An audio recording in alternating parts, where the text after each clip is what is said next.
Stop him. Now. The words sliced through the air like a blade. Every conversation inside the luxury jewelry store died instantly. Forks froze midair at the cafe corner. A soft classical tune playing through the speakers suddenly felt too loud.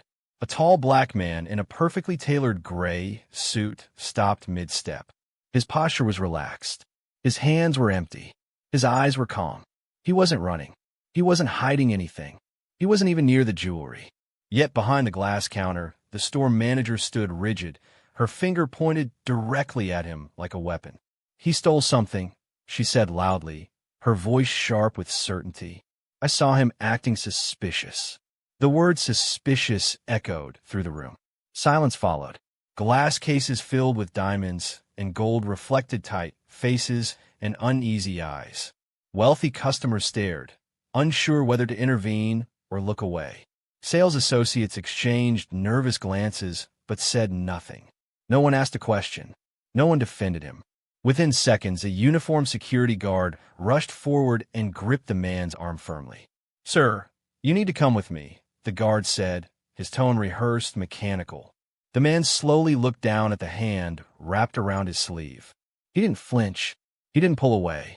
Instead, he took a calm breath and lifted his gaze. His expression wasn't angry. It was controlled, thoughtful, almost disappointed. He looked around the room, at the watching customers, the silent staff, the accusing manager, then spoke in a steady, measured voice. "My name is David Carter," he said quietly. The guard tightened his grip. "And I didn't steal anything." The manager scoffed. "Everyone says that," she replied coldly. David raised his eyebrows slightly. "Everyone?" he asked. Or just people who look like me?" A few customers shifted uncomfortably. One woman looked down at the floor. A salesman swallowed hard. David continued, his voice still calm. "I walked in like any other customer. I asked questions. I admired the collection. And suddenly, that made me a criminal." The guard hesitated just for a moment. But the accusation had already been made. And in that room, judgment had already been passed. Without evidence, without proof, without a single question. What no one realized yet was that those next few seconds would change everything. Careers, reputations, and lives. Forever. The manager crossed her arms, her face tight with confidence, the kind that comes from believing authority alone is enough. "He didn't look like our usual customers," she said flatly. "And he was asking too many questions." The words landed heavily. David raised an eyebrow, not in anger, but in disbelief. "Too many questions," he repeated calmly. "In a store where customers are expected to spend thousands of dollars." A few customers shifted uncomfortably. A man near the back cleared his throat. One of the sales associates opened her mouth as if to speak, then thought better of it and looked down. The manager ignored David completely. "Check his pockets," she ordered the guard, her voice sharp and final. A low murmur spread across the room. Some people leaned closer, curiosity overpowering discomfort. Others turned away, pretending to examine jewelry they suddenly couldn't afford. Silence had become safer than fairness. David didn't resist. Slowly, deliberately, he raised his hands to show he wasn't a threat. "Go ahead," he said evenly. "But before you do, I'd like to know something." The guard hesitated, looking between David and the manager. "What exactly?" David continued. "Am I being accused of stealing?" The manager blinked, caught off guard. "A diamond bracelet," she said quickly. "From that case." She pointed to a glass display behind her. David turned his head and examined it carefully. "That case," he said, his tone still calm, "hasn't been opened since I walked in." He paused, then added gently, "And it's locked." The guard glanced at the case, then at the manager. His grip loosened slightly. Still, the accusation hung in the air like smoke. David exhaled slowly. "You've already decided I'm guilty," he said, "and all I did was walk in." The manager scoffed. "This isn't about race," she snapped. "This is about security." David nodded. "Then let's talk about security," he replied. "Show me the footage." The manager's jaw tightened. "We don't have to show you anything," she said. At that moment, something shifted. The guard stepped back half a step, uncertainty creeping into his expression. "Ma'am," he said carefully the cameras. I said check him, she snapped.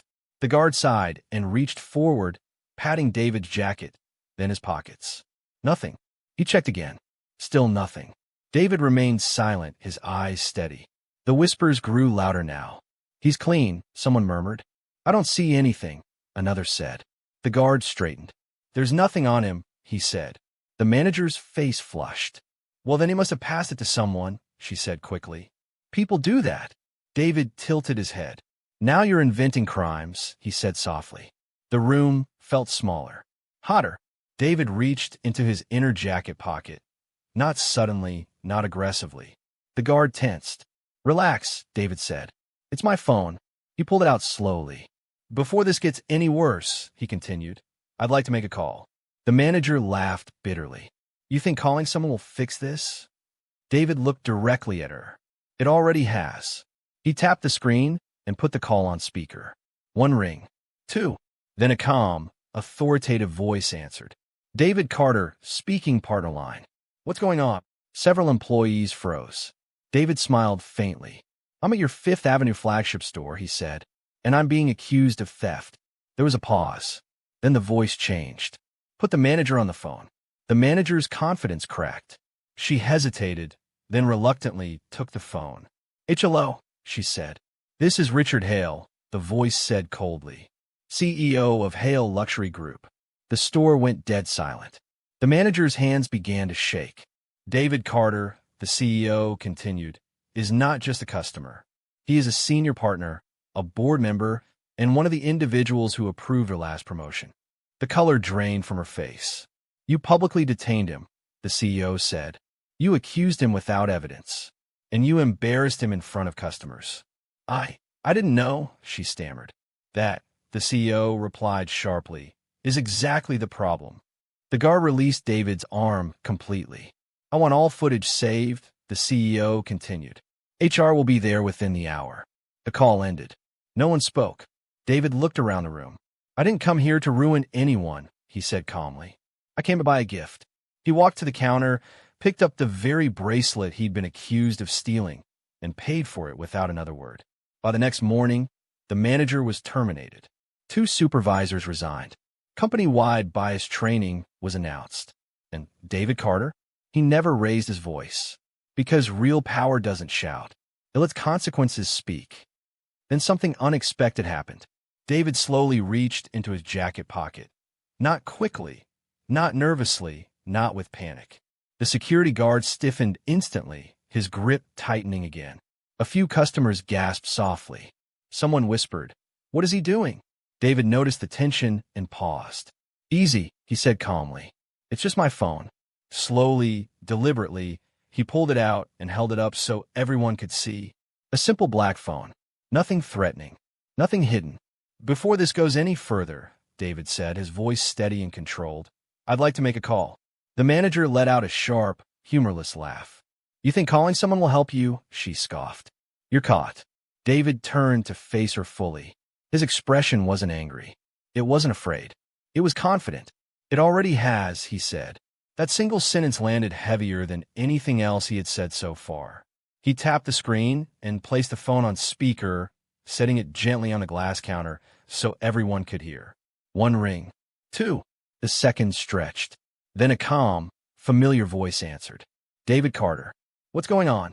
David smiled slightly, not with arrogance, but with relief. "I'm at your flagship store on Fifth Avenue," he said clearly, "and I'm being accused of theft." The room froze. No whispers now. No movement. Only breathing. On the other end of the line, there was silence. Not confusion. Not disbelief. Silence. The kind that comes when someone instantly understands the seriousness of a situation. Then the voice returned, sharper than before. "Put the manager on." The color drained from her face so quickly it was visible even under the bright showroom lights. She hesitated. I don't see why that's necessary," she said, her confidence cracking for the first time. "Put her on," the voice repeated. Slowly, reluctantly, the manager picked up the phone. "Hello," she said, forcing a polite tone. "This is Richard Hale," the voice said calmly. "CEO of Hale Luxury Group." Several employees gasped. One sales associate covered her mouth. The manager's hand began to tremble. I understand, the CEO continued, that one of our senior partners is being publicly accused of theft in my store. The manager swallowed hard.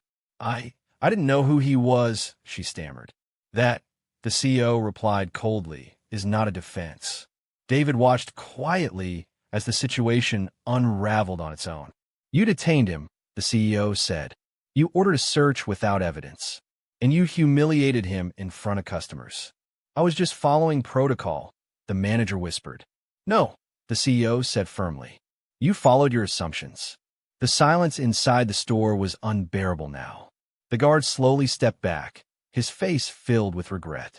I want all security footage preserved, the CEO continued.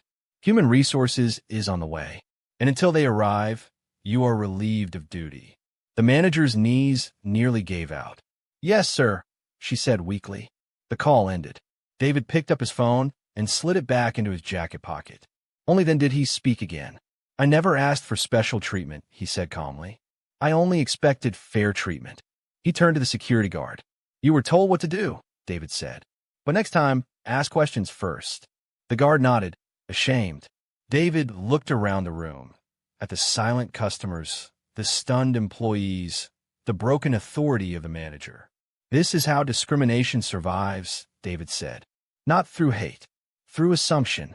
He walked to the counter, selected the same diamond bracelet he had been accused of stealing, and placed it gently on the glass.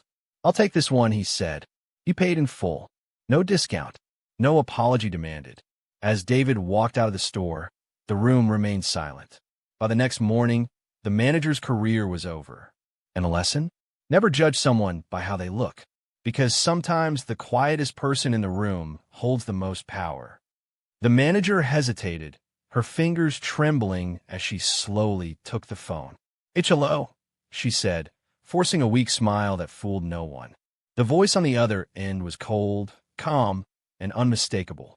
This is Richard Hale, CEO of Hale Luxury Group, the voice said evenly. The company that owns this store. The effect was immediate. The room went dead silent. Even the faint hum of the air conditioning seemed louder now. A woman near the display case covered her mouth. A man in an expensive suit took a slow step back, as if distance could protect him from what was unfolding. The manager's hands began to shake violently. David Carter, the CEO, continued, his tone sharp with controlled anger, is not just a customer. He is a senior partner, a board member, and a man who personally approved your last store renovation budget. The words hit like thunder. Eyes widened. Mouths dropped open. A sales associate whispered, "Oh my God."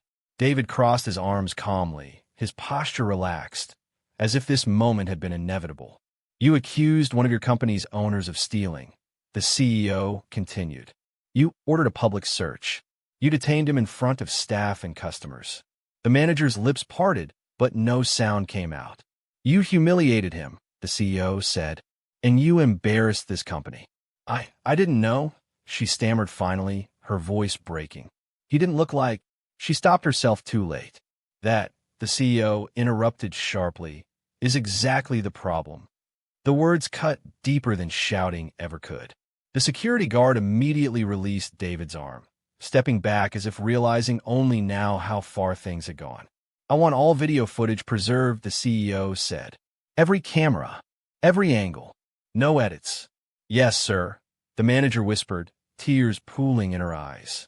Human resources is already on the way, the CEO continued. You are relieved of duty effective immediately. The phone call ended.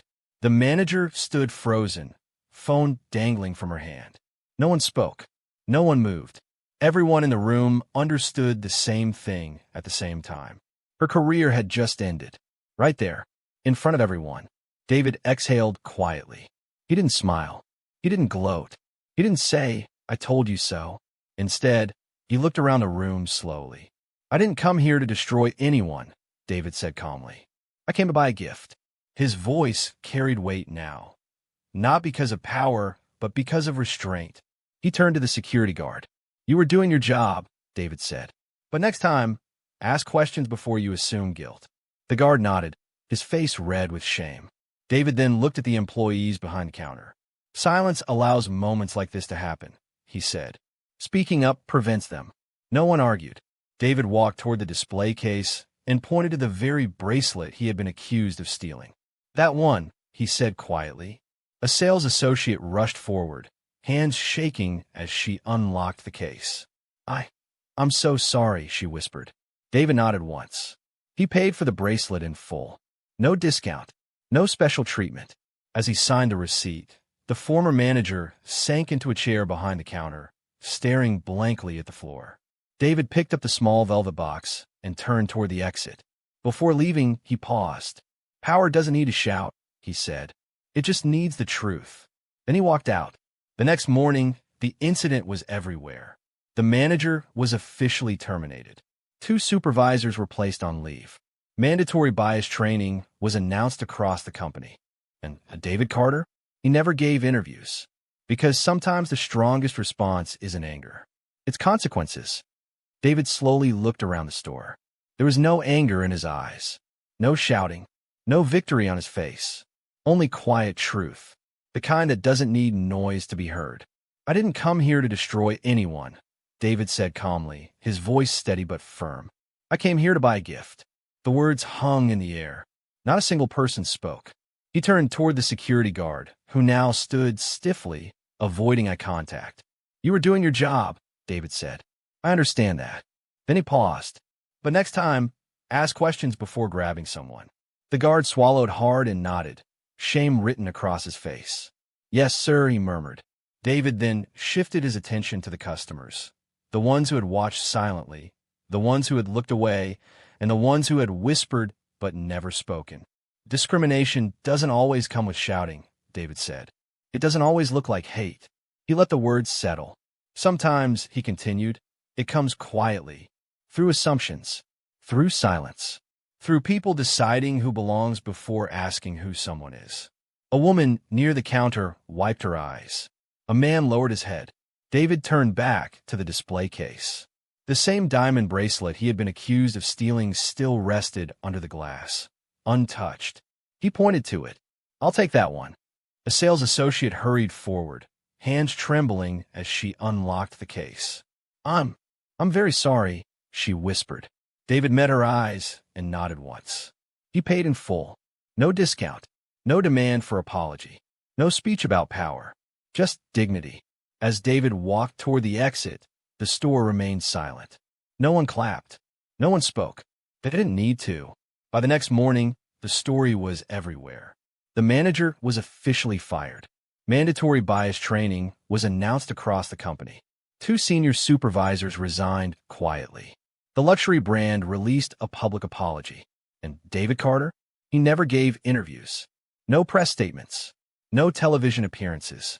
Later, when a friend asked him why he stayed silent, David simply said, Power doesn't need to yell. It doesn't need revenge. It doesn't need applause. He smiled softly and added, It just needs the truth. And that truth changed everything.